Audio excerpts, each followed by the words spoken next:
Bahkan dengan adanya organisasi regional ini, manfaatnya bukan hanya di ekonomi, tapi dalam juga pendidikan. Itu pendidikan contohnya kita bisa belajar lah dengan mudahnya, dapat beasiswa, terus perizinan juga nggak sulit, ya kan? Dibanding kalian kalau misalkan pendidikannya di Eropa atau di Amerika, itu mungkin lebih susah lagi karena kita nggak punya kerjasama seperti ASEAN, pertukaran pelajar lah istilahnya kayak gitu. Bahkan di masa awal ASEAN ini juga salah satu yang memberikan dampak terhadap sektor industri. Nah, itu saking kerennya ya organisasi regional. Gimana dampaknya kalau kita nggak masuk? Ya, kalian tahu sendiri, terkucilkan. Contohnya kayak Korea Utara. Ya kan, Korea Utara sama Korea Selatan, padahal kalau dia bikin kerjasama ekonomi itu bagus. Ya kan? Tapi sayangnya mereka bersebelahan dalam segi ideologi. Nah, selanjutnya saya mau bahas mengenai ini. Nah, ini ada yang tahu nggak? Fakta Warsawa. Ada yang pernah dengar? Ini di masa Perang Dingin nih. Nah, saya mau tanya ke kalian, Fakta Warsawa masih ada nggak sampai sekarang? Ayo. Fakta Warsawa masih ada atau tidak? Waktu di jurnal yang kemarin, katanya Fakta Warsawa itu diganti jadi CIS, Pak. Yes, oke. Thank you Handas atas pendapatnya. Ada lagi? Atau masih ada sampai sekarang?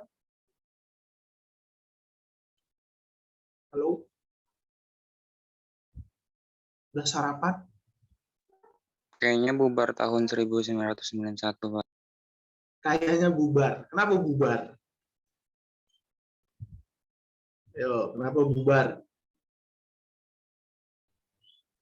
Gara-gara krisis Uni Soviet sama negara komunis. Adanya krisis. Oke, thank you Desya. Dibantuin tuh Fariza. Jadi Fakta Warsawa ini sebenarnya organisasi apa sih? Itu organisasi militer. Memang masuk Pak ke sini? Ya, karena organisasi itu nggak mesti melulu tentang kerjasama ekonomi. Nah, kita bahas deh tuh Fakta Warsawa.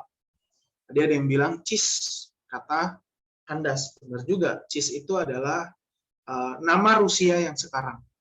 Nah, zaman dulu namanya Uni Soviet.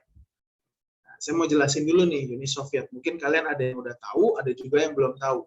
Ya, saya menjelaskan sedikit lah tentang Uni Soviet. Nah, Uni Soviet ini baru dibentuk ketika adanya revolusi komunis atau revolusi Menshevik dan Bolshevik. Sebenarnya sih revolusi Bolshevik. Jadi setelah Lenin itu berhasil menjatuhkan kekuasaan dari Partai Menshevik. Yang sebelumnya Lenin juga berhasil menjatuhkan kekuasaan dari dinasti Romanov atau kekaisaran Tsar di Rusia. Nah, jadi Rusia itu dulu adalah kekaisaran besar. Tuh. Nah, Rusia kebetulan berideologi komunis yang disebarkan di wilayah-wilayah sekitarnya. Nah, akhirnya mereka ini membentuk Uni Soviet, di mana ibu kota dari Uni Soviet ini adalah di Rusia. Nah, jadi Uni Soviet ini kayak kumpulan negara besar. Nah, jadi Uni Soviet ini bukan cuma Rusia, tapi Uni Soviet ada Cekoslovakia, Hungaria, terus ada Ukraina, dan lain-lain. Atau Rumania, dan lain-lain lah intinya. Nah, namanya itu digabung menjadi Uni Soviet. Nah, bagian atau negara bagiannya itu ada Rusia, yang tadi saya bilang. Nah, itu Uni Soviet. Terus Uni Soviet makin berkembang menjadi sebuah wilayah yang sangat besar dan dia butuh aliansi militer. Kenapa dia butuh? Karena kalian di sini ada yang namanya NATO. Mungkin kalian asing lah ya. Atau mungkin juga ada yang tahu. Nah, NATO ini kepanjangan dari North Atlantic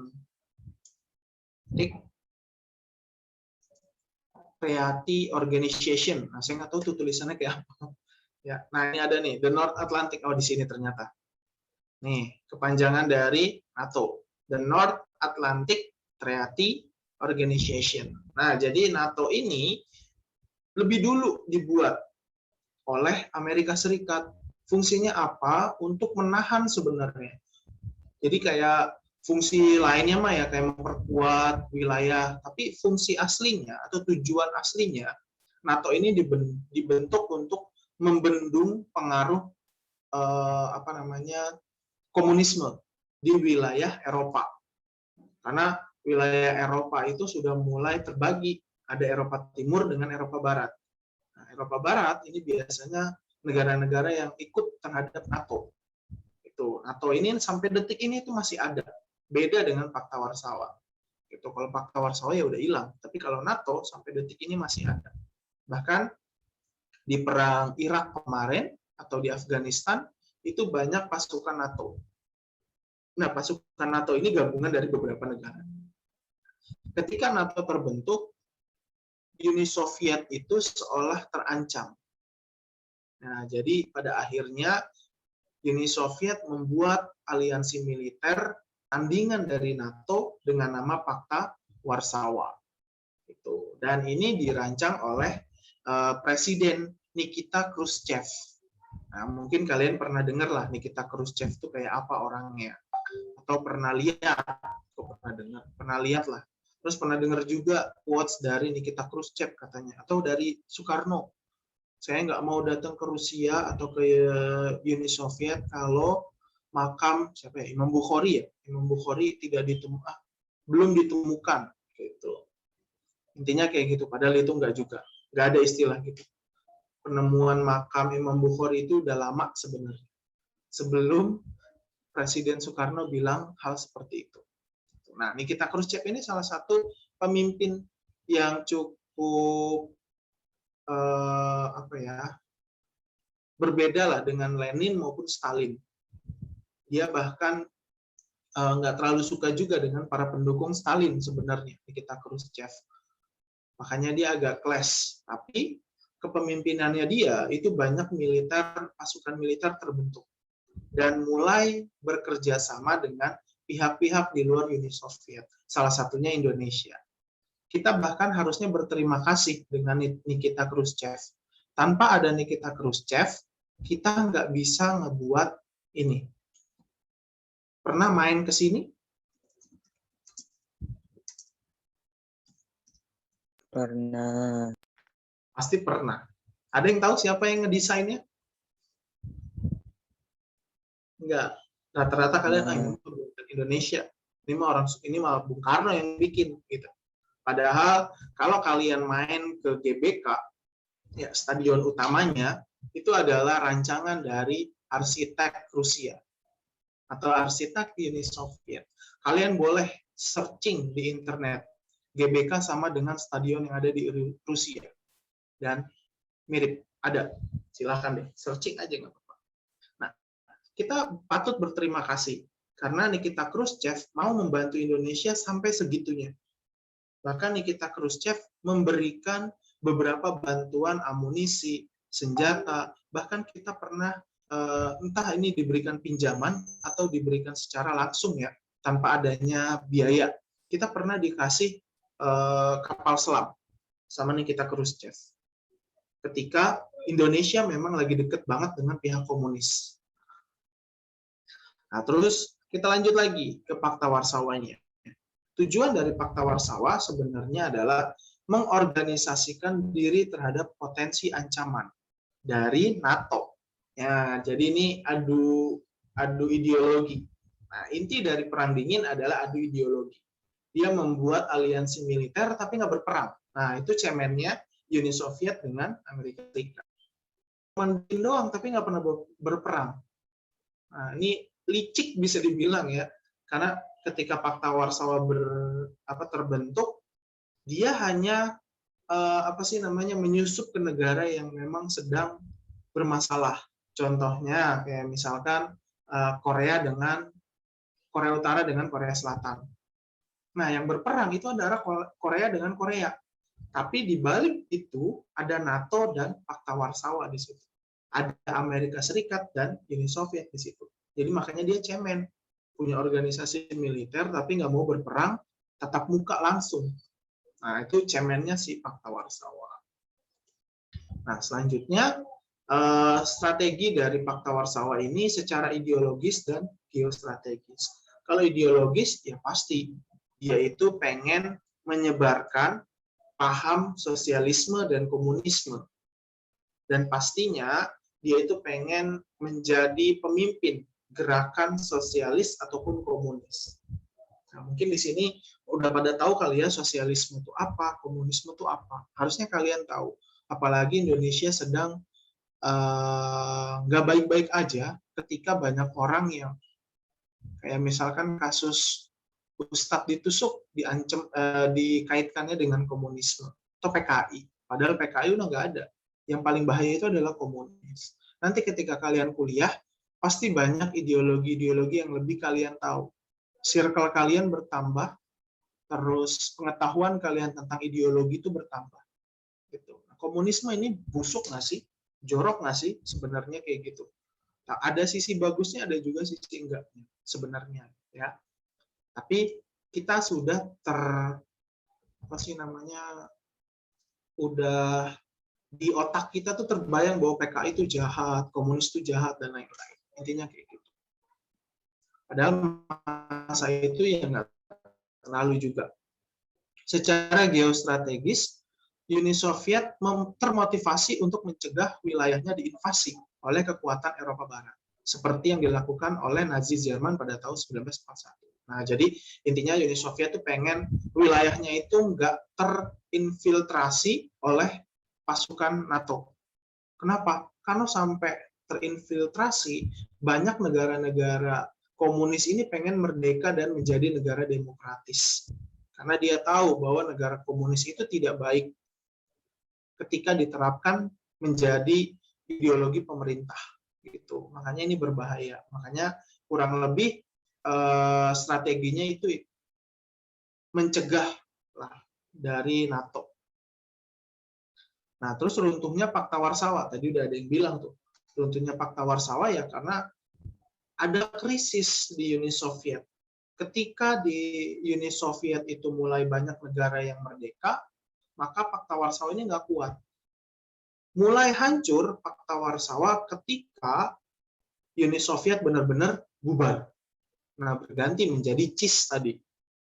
Atau menjadi ya Rusia aja udah. Kurang lebih kayak gitu. Nah, di sini kalian bisa lihat lah kalau panjangnya kayak apa. Kalian bisa baca bahwa dukungan rakyat di tiap negara anggota itu nggak terlalu banyak. Berkuasanya orang-orang non-komunis. Ya kan? Terus banyak musuh dari dalam organisasi itu sendiri. Dan Moskow meninggalkan fakta tersebut. Nah, ini terjadi ketika di Moskow itu lagi ada krisis juga. Nah, krisis kenapa Uni Soviet runtuh nanti akan kita bahas. Gitu. Ini kenapa nih? Kok bisa? Nanti ada kaitannya. Makanya kalian ingat-ingat aja. Gitu. Semakin kuatnya gerakan solidaritas, khususnya di negara Polandia. Makanya Polandia itu kan kenapa sih bisa sampai masuk ke Uni Soviet? Karena kalian harus ingat Polandia itu yang menyelamatkan dari Perang Dunia Kedua itu adalah Uni Soviet. Gitu. Nah, terus faktor lainnya, runtuhnya tembok Berlin. Tembok Berlin runtuh, ini menjadi suatu kegagalan dari komunisme di dunia.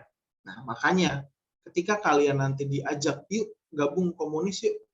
Misalkan ya, yuk gabung komunis. Nah, jangan mau. Kenapa? Karena nggak ada di negara ini, di dunia ini, yang bisa menerapkan komunis itu sampai beratus-ratus tahun, kayak demokrasi.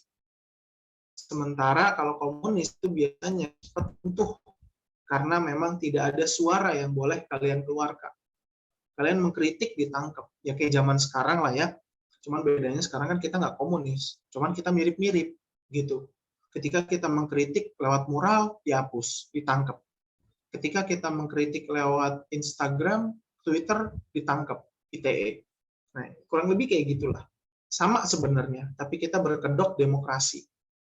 Tapi dalam hal kebebasan berpendapat, kita nggak jauh beda dengan negara-negara komunis atau Korea Utara, kurang lebih kayak gitu. Terus jatuhnya ya intinya kayak gini lah ya. Ketika komunisme runtuh di tahun 1989 sampai 91, Fakta Warsawa juga bubar. Nah, kurang lebih kayak gitu. Oke, sampai sini ada yang mau ditanyakan? Ada yang mau ditanyakan? Tidak ada? Kalau tidak ada, kita masuk ke ini dulu. Nah, ini kenapa nih OPEC yang saya pengen?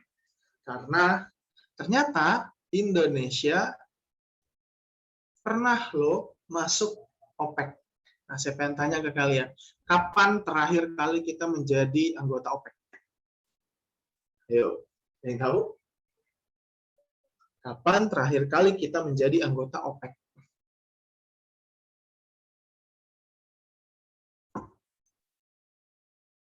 Halo?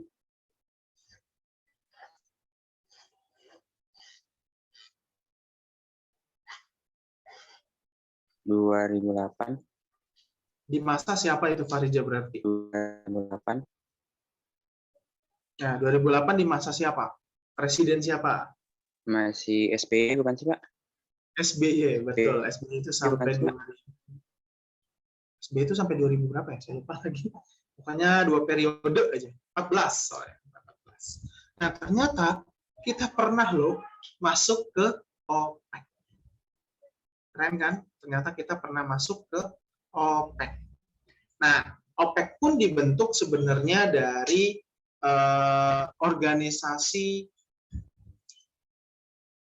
atau bukan negara sebenarnya. Awalnya itu bukan negara, tapi lebih kayak apa ya? Organisasi yang mengontrol minyak bumi gitulah. Gitu. Sampai pada akhirnya mereka bersatu membuat yang namanya OPEC. Gitu. Nah, sebentar saya cari lebih lengkap.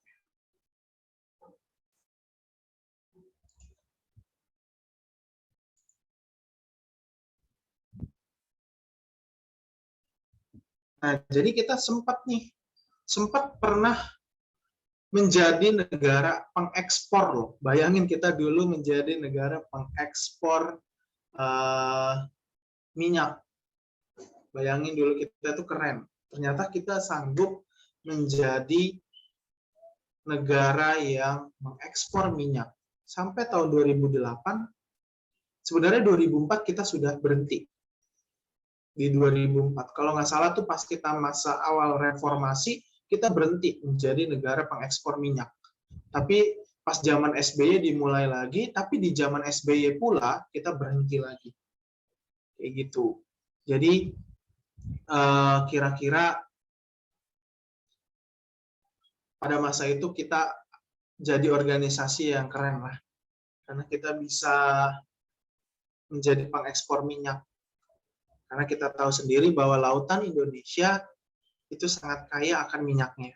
Tapi sedihnya sekarang, cadangan minyak kita tidak akan pernah sampai dengan tahun 2050-an kalau nggak salah, atau 2080. Cadangan minyak dan gas kita itu nggak nyampe sampai tahun tersebut yang saya bilang. Jadi agak sedih. Kalian sisa-sisanya malah nggak mendapat hal seperti ini. Nah, tapi kita nggak bahas itunya. Nah, OPEC ini adalah organisasi negara-negara pengekspor minyak bumi.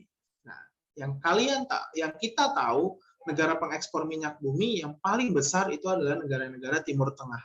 Dan memang 5 negara tersebut adalah yang menginisiasi untuk terbentuknya OPEC. Dan mereka juga yang mengatur harga terendah sampai harga tertinggi dari minyak bumi. Nah, makanya kita tahunya per juta barel atau per barel, ya kan? Nah, sekarang itu kalau nggak salah lagi naik minyak bumi. Jadi saya lupa ada di kisaran berapa puluh juta barel lah intinya. Intinya kayak gitu. Nah, negara-negara ini adalah Irak, Iran, Kuwait, dan Arab Saudi hingga Venezuela. Loh, kok ada Venezuela? Nah, ternyata memang Venezuela itu salah satu pengekspor minyak bumi yang paling menonjol di wilayah Amerika. Kurang lebih kayak gitu. Nah, ketika OPEC ini dibentuk, minyak bumi ini ya memang diatur lah istilahnya dari harga dan segala macam. Bahkan kita itu kalau bisa dibilang, atau ketika kita pengen mengajukan negara kita menjadi pengekspor minyak bumi, itu ada syaratnya. Intinya kayak gitu. Makanya ketika 2008 kita sudah sadar lah ya, bahwa kita tidak memenuhi persyaratan tersebut, habis sudah. Kita akhirnya keluar. Gitu. Nah, ini lambangnya kayak Oppo, mirip-mirip. Nah, di sini kalian bisa lihat bahwa tujuannya itu menyatukan kebijakan perminyakan antara negara-negara anggota dan memenuhi kebutuhan dunia akan minyak bumi, serta menentukan kebijakan-kebijakan untuk melindungi negara-negara anggota. Yang pasti minyak bumi ini kalian kan pasti tahu ya, sumber daya alam yang tidak dapat diperbaharui. Pada akhirnya akan habis. Nah, contohnya kayak Kuwait, terus kayak Uni Emirat Arab, kalian mungkin tahu di sana itu juragan minyak semua. Rusia, pemilik Chelsea itu Roman Abramovich itu salah satu yang mempunyai kilang minyak lah di wilayah Rusia sana, dan lain-lain. Yang punya PSG juga, asal kalian tahu, itu juga orang-orang kaya karena minyak. Nah, tapi kalian sadar atau tidak, sekarang itu di wilayah sana, wilayah Timur Tengah itu berubah. Orang ke sana bukan pengen ngelihat kilang minyak, tapi orang ke sana itu pengen membeli properti. Contohnya tuh apa? Burj Khalifa ada di mana? Sorry, saya lupa. Burj Khalifa sama Pulau Palem itu yang ada nama-nama negara. Sampai di TikTok itu nggak ada nama Indonesia katanya. Malaysia ada, tapi Indonesia kok nggak ada. Kayak gitu. Di mana itu? Saya lupa. Kuwait, di mana ya? Saya lupa lagi. Burj Khalifa lah pokoknya. Nah, itu berubah. Di Dubai, Pak. Oh iya, Dubai. Nah, Dubai itu Uni Emirat Arab ya kalau nggak salah. Nah, jadi di UEA itu udah mulai berubah orang-orangnya. Sudah tidak mengandalkan minyak lagi. Karena dia tahu bahwa minyak ini bakalan habis pada masanya. Makanya dia rubah tuh Dubai. Kalau kalian ke sana, itu isinya cuma properti, dan properti. Nggak ada tempat wisata kayak kita. Ya kan? Di sana nggak ada orang yang ngopi di atas gunung. Mana ada gunung di sana kan? Cuman hamparan gurun. Nah, gurun disulap sama dia sebagai properti. Kalian tahu mahalnya Burj Khalifa itu kayak apa? Kita di sana kalau kalian mainlah ke Dubai, itu paling cuman ke Burj Khalifa. Nggak beli, cuman main ke mall-nya. Karena di sana ada mall terbesar kalau nggak salah. Paling gitu doang. Untuk membeli tanah di sana, kalian itu ya harus jadi kayak pemain bola. Ronaldo, Beckham, bahkan Shah Rukh Khan itu punya loh. Tanah di sana. Istilahnya kayak gitu. Properti di sana. Nah, itu sudah mulai berubah. Makanya negara-negara OPEC ini bisa dibilang pada kedepannya nanti bisa bubar, berganti mungkin, bukan pengekspor minyak bumi, tapi lebih ke pengekspor kayak tenaga listrik lah, yang membuat apa sih itu saya lupa, bahan yang digunakan untuk membuat baterai, saya lupa itu namanya apa. Nah, kurang lebih kayak gitu. Terus kalian di sini juga bisa baca bahwa eksistensi bidang ekonomi itu salah satu cara untuk menjaga stabilitas pasar internasional adalah melalui penentuan kuota batas tertinggi produksi minyak berdasarkan kesepakatan negara anggota. Misalnya, apabila permintaan minyak dunia meningkat atau salah satu negara anggota OPEC mengurangi produksinya, maka negara anggota OPEC lain dapat secara sukarela meningkatkan produksi minyaknya untuk menghindari lonjakan harga. Nah, intinya kayak gitu. Jadi, contohnya, kita pernah berada di titik terendah minyak bumi. Gara-gara Kuwait itu dan Arab Saudi itu kalau nggak salah ya, jor-joran dalam memproduksi minyak. Fungsinya buat apa? Itu perang Kuwait atau perang Teluk. Nanti kita bahas itu.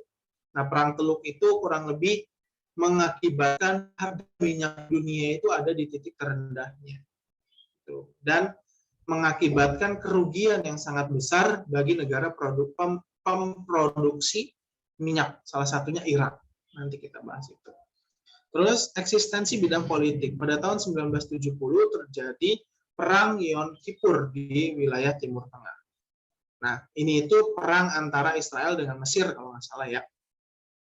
Nah, AS membantu Israel dalam upayanya melawan Mesir dan Suriah. OPEC lantas menerapkan embargo minyak yang ditargetkan kepada Amerika Serikat dan sekutu Eropanya. Nah, ini resikonya Amerika Serikat ketika dia itu membantu negara lain dan melawan negara-negara pendiri OPEC. Nah, kalian tahu sendiri bahwa OPEC itu adalah negara-negara Arab. Nah, makanya kenapa sekarang ketika Palestina lagi diserang sama Israel, nggak ada negara-negara Timur Tengah yang segarang zaman dulu. Kalian sadar atau enggak? Yang garang malah negara Turki. Ya kan?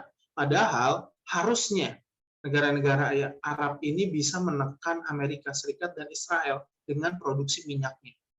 Tapi nggak dilakukan.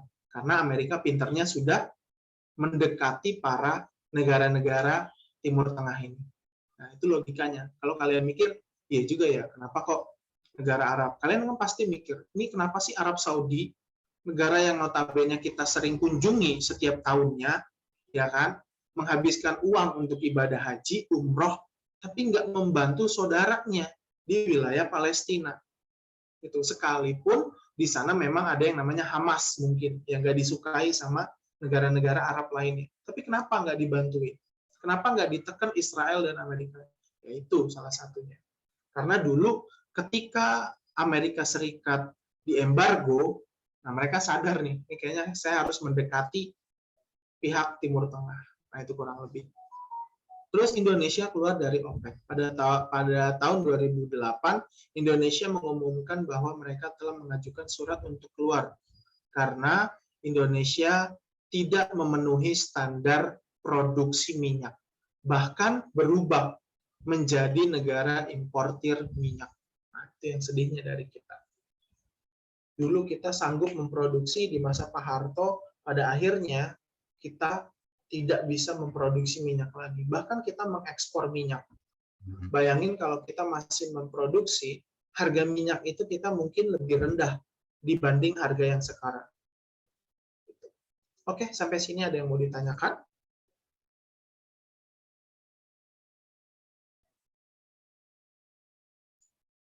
Ada yang mau ditanyakan? Saya mau nanya deh, Pak. Oke, silakan Fahriza. Itu tadi Fakta Warsawa itu ada kepanjangannya atau gimana sih, Pak? Apa cuma Fakta Warsawa, terus artinya itu apa? Fakta Warsawa. Ini saya lagi nunjukin yang mana ya? Sebentar.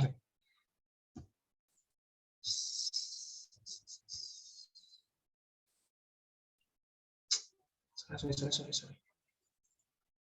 Fakta Warsawa. Fakta Warsawa ini sebenarnya nggak ada kepanjangan. Fakta itu adalah suatu pertahanan militer lah. Jadi nggak ada kayak P-nya apa, T-nya apa, Warsawa apa. Warsawa itu adalah sebuah negara atau sebuah ibu kota negara. Kalian bisa cari bahwa fakta Warsawa itu adalah nama kota sebenarnya. Ya, jadi bukan singkatan. Warsawa. Warsawa itu adalah ibu kota. Ada yang tahu di mana? Ayo, ada yang tahu di mana Warsawa? Di Polandia, Pak. Nah, betul, Polandia. Nah, jadi kenapa dinamain Fakta Warsawa? Karena fakta pertahanan ini atau organisasi pertahanan ini ditandatangani di Polandia. Gitu. Fakta itu sebenarnya nggak ada kok, nggak ada kepanjangan. Fakta itu kalau kalian bisa cari di internet, itu artinya semacam fakta itu nggak ada.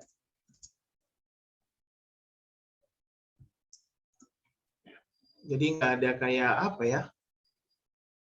Dia itu kayak traktat lah bisa dibilang itu atau perjanjian Indonesia. Ya intinya fakta itu kayak apa ya? Kayak kalau kalian pernah dengar mungkin fakta integritas. Nah, mungkin kalian pernah dengar tuh fakta integritas. Berarti bukan berarti fakta ini adalah singkatan. Gitu. Fakta itu kayak perjanjian Warsawa atau traktat Warsawa yang isinya adalah memperkuat pertahanan militer dan mencegah masuknya NATO. Intinya kayak gitu. bukan apa sih singkatan. Yang singkatan itu NATO, OPEC, APEC, MEE, PBB, dan lain-lain. Tapi kalau Fakta Warsawa, dia itu ada bukan singkatan, lebih ke Warsawa adalah ibu kota Polandia, Fakta itu penyebutan lain dari perjanjian, gitu Fariza. Berarti secara besar itu dia artinya itu perjanjian Polandia ya, Pak? Iya, betul. Atau Traktat Polandia. Sama aja. Nah, isinya dari traktat itu, atau perjanjian itu, yaitu tadi, membentuk aliansi militer di antara negara-negara anggota Uni Soviet. Gitu. Jadi aneh namanya memang. Orang mana namanya serem ya kan, NATO, singkatan. Nah, kalau ya kalian tahu sendirilah, bahasa Rusia kayak apa susahnya. Ngomongnya aja aneh. Itu Fariza. Ada lagi yang mau bertanya?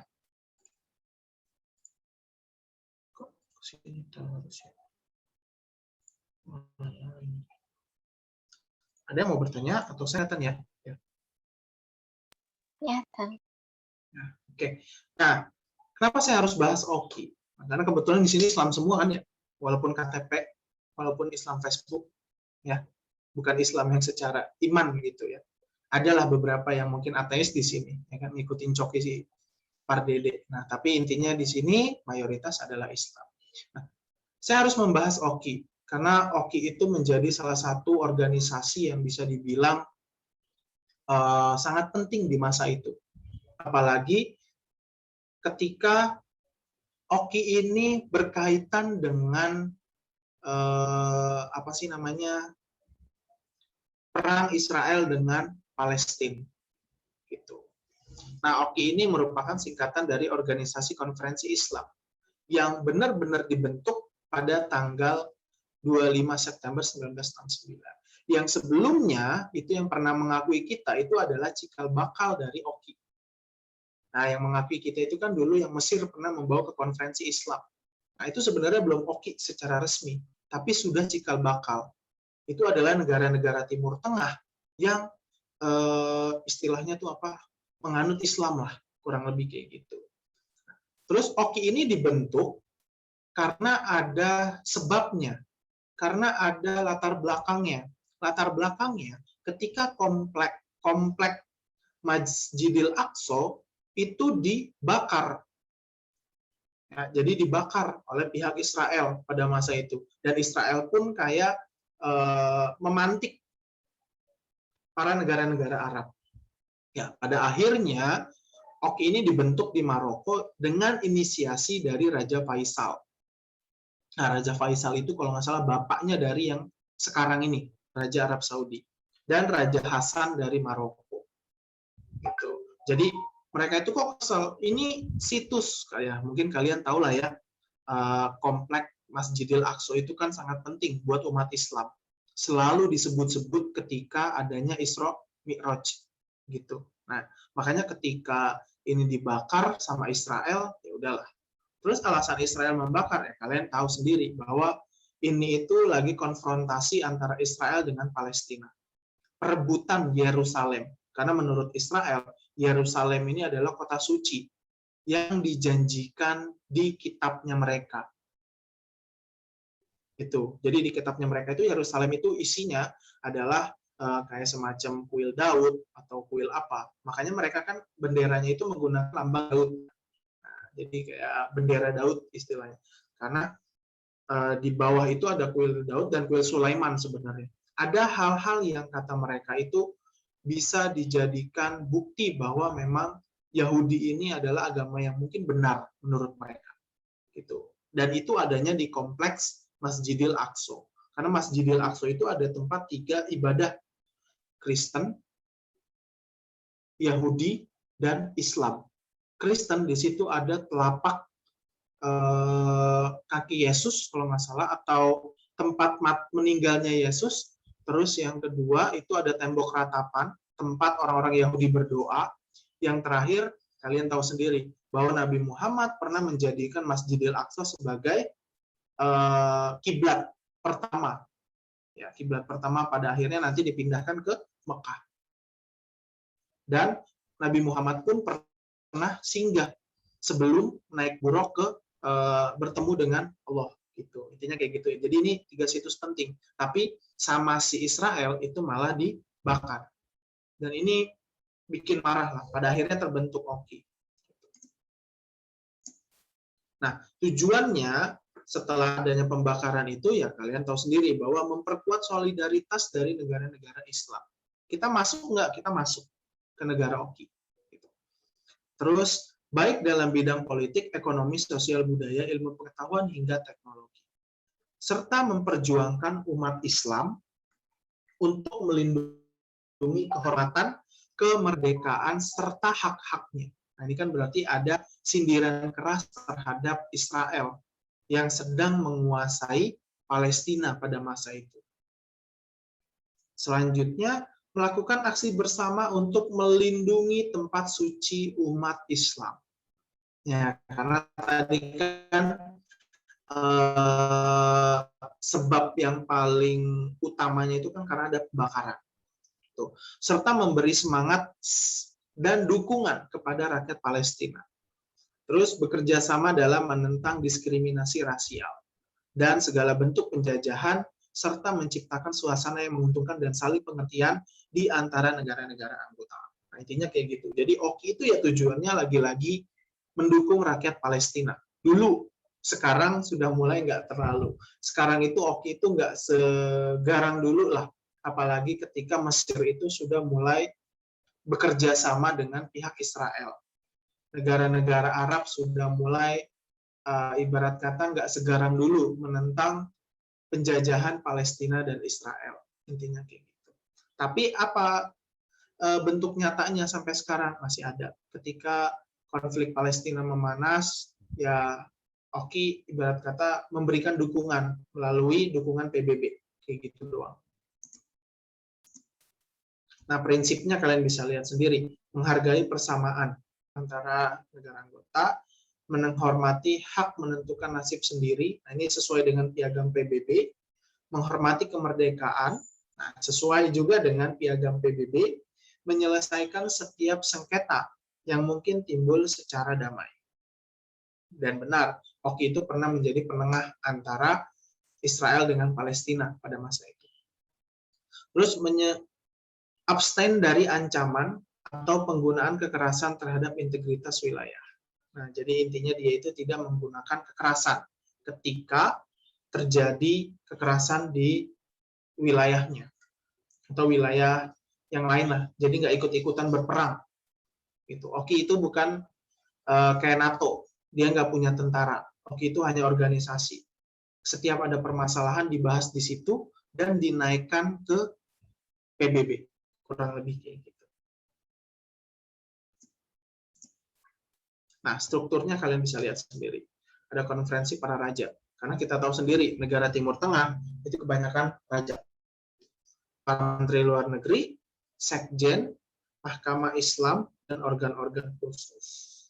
Organ itu bukan ini ya, piano, bukan organ-organ khusus ya, kayak panitia-panitia kecilnya gitulah, kurang lebih.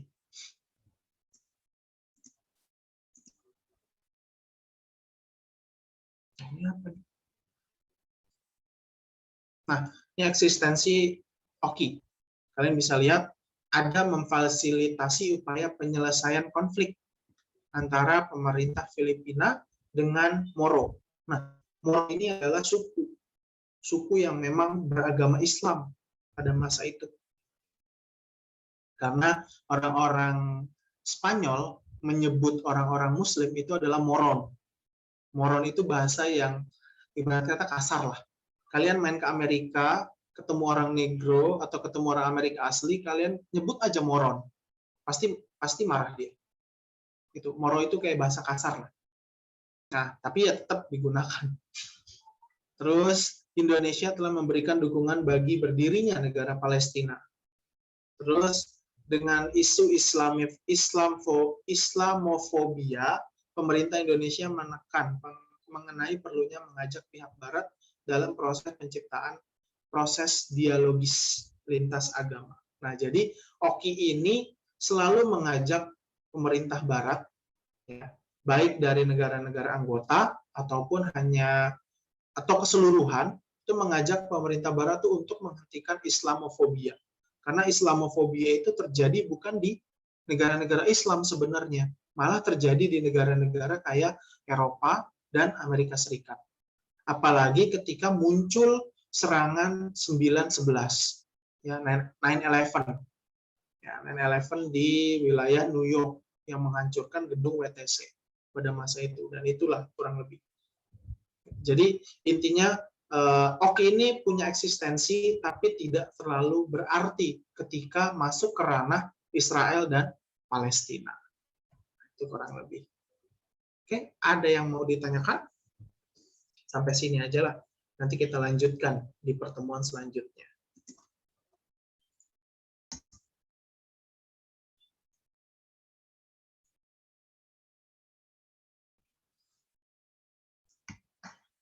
Ini dia. Nah, memberantas ekstremisme. Ya, karena saya juga nggak tahu ekstremisme ini hanya untuk beragama Islam atau beragama yang lain. Ini masih agak nggak jelas. Terorisme pun sama, dan lain-lain.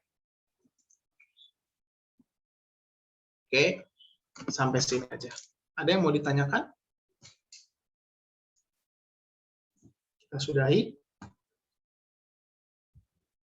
Kalau tidak ada tugas juga hari ini, kalian bebas, free. Nanti saya kasih PPT ini ke kalian, dan kalian silakan baca, kalian silakan simak, dan kalian pahami. Minggu depan kita bahas lagi sisa